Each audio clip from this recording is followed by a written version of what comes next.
Well, hey everybody.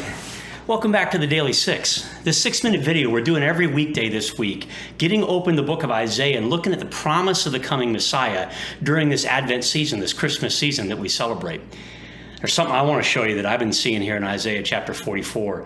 It's a heavy challenge, one that I think we all need to wrestle with, that kind of picks up on where we were yesterday about where is it we're putting our strength. So grab a physical copy of the Bible, go to Isaiah chapter 44, and come on with me as we make room for God. Oh, and I want to show you something I made. Come on out to the garage with me, would you? Come on.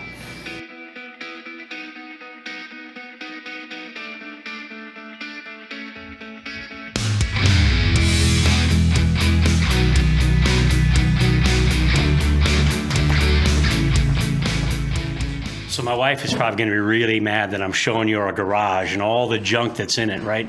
So let's not tell her. She'll be home in just a few minutes, so I better get moving on this. I imagine your garage looks just like ours. It's full of stuff and junk and so forth. But look at what I built.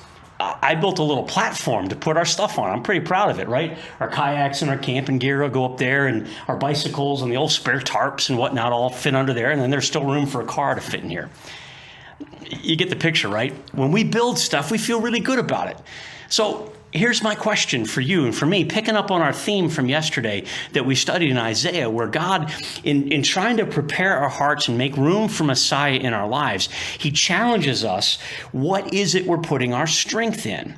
Well, we looked at it yesterday. A lot of times, the things we put our strength in is our own selves, our own competencies, or maybe really the things we built. And I'm not talking about the stuff you build in your garage to store stuff. I'm talking about your career, or your intellect, or maybe it's your homestead you've put together. Maybe it's a set of relationships that you're really proud of, that you've organized in your career to make you a person of status, or maybe it's a particular romantic relationship that makes you feel good. It's something that you are building. Your education, your intellect, your status. What is it? See, what happens when you and I build things ourselves and then put our trust in them, that's when we begin to be misled and drawn away from what God has for us. Do you got Isaiah 44 open? It's a heavy text, but it's worth looking at. In verse 12, he talks about a very common thing back in that day where they would make idols. They would actually worship things that they'd made with their own hands, either out of metal or wood or so forth. We don't do that so much today. We build other stuff. And again, not the things you might construct in your home, but the things you've constructed in yourself. Look at verse 12. He says, the blacksmith takes a tool and he works it in the coals, and he shapes an idol and hammers, and he forges it with the strength of his arm. He has made the idol. But then look at what happens. He gets hungry. He loses his strength. He drinks no water and he grows faint. When we're building stuff, we get tired. Look down in verse 15. Speaking of this wood they build stuff with, it's man's fuel for burning. Some of it he takes and he warms himself. He kindles a fire. He bakes bread. But he also fashions a god and worships it. He makes an idol and bows down to it. Half of the wood he burns in the fire, and the other he prepares his meal and so forth. With the other half, skip down to verse 17, he says, for the rest of it, he makes a god his idol, and he bows down to it, and he worships it.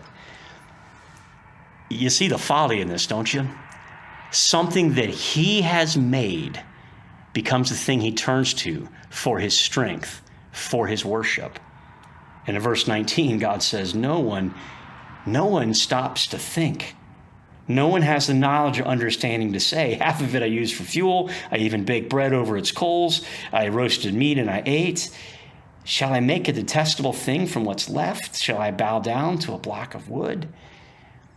Now, I know you and I don't worship idols. And okay, we're proud of stuff we might build around the house. But friends, are we looking to our own strength? What is the 21st century version of idolatry?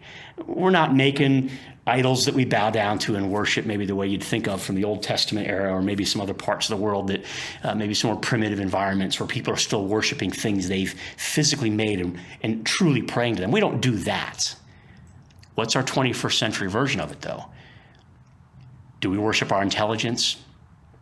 our science, our reason, our accomplishments, maybe even our ideologies, the things that we think are so important, political ideologies or relational ideologies or goals that we have, things that we are shaping, are they the source of our strength into which we're turning with our hearts? Friends, I hope you're going to give God more than 6 minutes today. The whole point of spending time with God in this daily 6 environment together is that you and I would learn to make room for God in our hearts and to recognize the things that are crowding God out.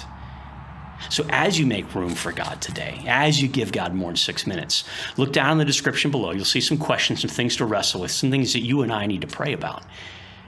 Would you pray along with me?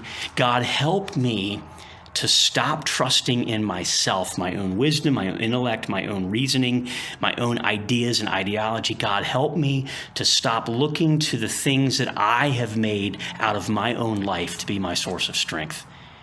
God, be real to me. I hope that's what you're going to do today. You also find down below our website, mthopelowden.org. I hope you'll join us. Walk with us as we journey in making room for God, clearing out all the other stuff, and letting him be our Lord. Thanks for hanging with us. We'll see you tomorrow on the Daily 6.